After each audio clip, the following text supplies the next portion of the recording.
Well, joining me now in studio to take the story forward, we're joined by PAC leader Nearius Moloto.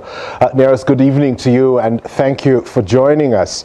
There have been calls for renewal, we saw there, by the Deputy President. What is the PAC calling on 58 years after Sharpeville Day? Yes, look, first we want to thank the government and the province for having joined the PAC in commemorating the Sharpeville massacre in a very decent and dignified way. You'll remember that in the past there's been a push and pull on how to best commemorate this day. And this, I think, we are overcoming. Both the national and the provincial government is a national heritage, and we are working together. Now, as we commemorate this, the 58th anniversary of the massacre, we have to look back and say, these brave men and women, were they fighting in vain? But zooming exactly into what happened during 1960, that has changed the course of history insofar as liberation struggle is concerned. It was a decisive moment in the history of the struggle, was it not? It was. 1960 became a decisive moment. South Africa and the liberation struggle was never the same again. Everything changed and the people become even more determined. Armed Wing of Liberation Movement were formed the same year, and there was more determination and commitment to overthrow the apartheid regime. The international community also responded, UN resolutions, expulsion from the Commonwealth. Those are all the big changes that arose specifically out of this day. Exactly. That became the turning point.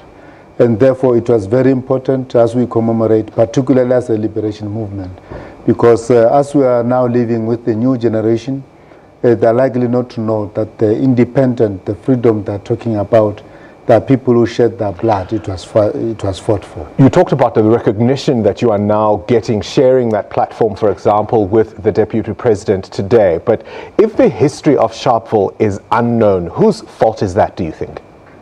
Look, there are a number of forces. Well, partly PAC has to be blamed because not much effort were made, but also I think the government at different times attempted to remove this day directly from the PAC. So there were those attempts, but I think through maturity and through the stage, everybody realized that, look, history is history.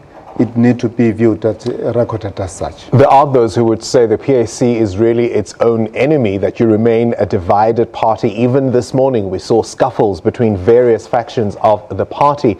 You are your own worst enemies, aren't you? No, not at all, not at all. Basically, the PAC has made huge progress in terms of unity and in terms of moving forward. Unfortunately, in our case, the elements of disunity are emphasized more than the positive elements of progress. We can only report what we see. I mean, there was a disruption of a broadcast this morning by these different factions. Even an SABC broadcast was disrupted earlier this morning. I mean, that's correct. That's happened. Yeah, that's correct. Unfortunately, at Sharpeville is where everybody comes. Both the disgruntled elements and everybody comes. And disrupting the programs of the PAC is never a good thing. Look, importantly, the land question was always central to what the PAC wanted, certainly post-1994. That's been taken over by the EFF and even latterly the ANC. I wouldn't really say that it's been taken over. The liberation struggle was all about the land question. The struggle against colonialism was about land. The dispossession has been the thorny and the central issue.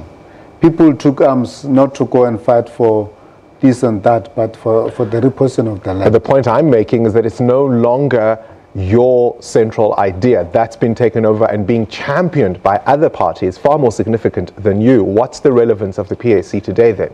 It depends as to mean by significant. For us, they are pushing the same. They are advancing the very same issue. It's not a new argument. It's an old PAC argument. Now, therefore, but you're not the making resolution. It. No, we are there. The PAC went straight to the masses. We've been working with our people. It has been raised because it is unresisted. Everybody, you go to every community, they are talking of the land. the level of consciousness, awareness on the part of our people is at a high level. It cannot be ignored.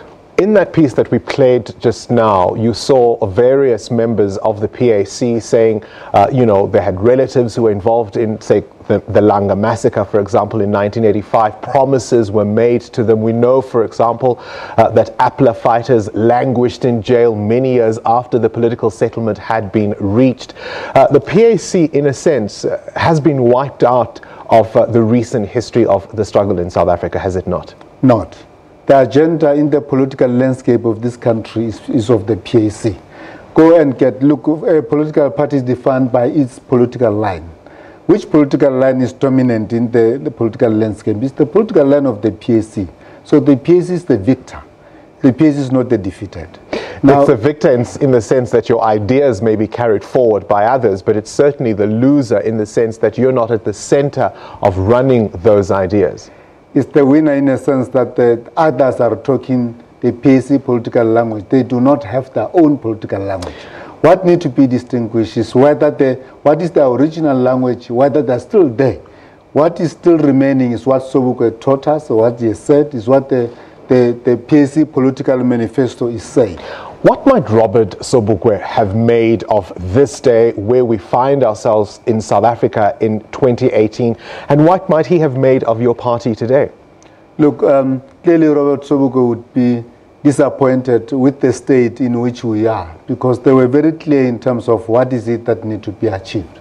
The freedom, total control of both the politics and the economy, and we are not there in the country. But with regard to the party has gone through difficulties. It has been overcoming all those challenges. It's found itself. We are making inroads. We are building ourselves. Surely is proud, because we believe he sees us, he sees what we are going through, what we went through, and what we are doing. All right, thank you very much for joining us. Of course, Robert Sobukwe was arrested on this day, and he was to never return home. And the legacy of the party that he led, the PAC, remains with us. Stay with us. We've got more after this quick break.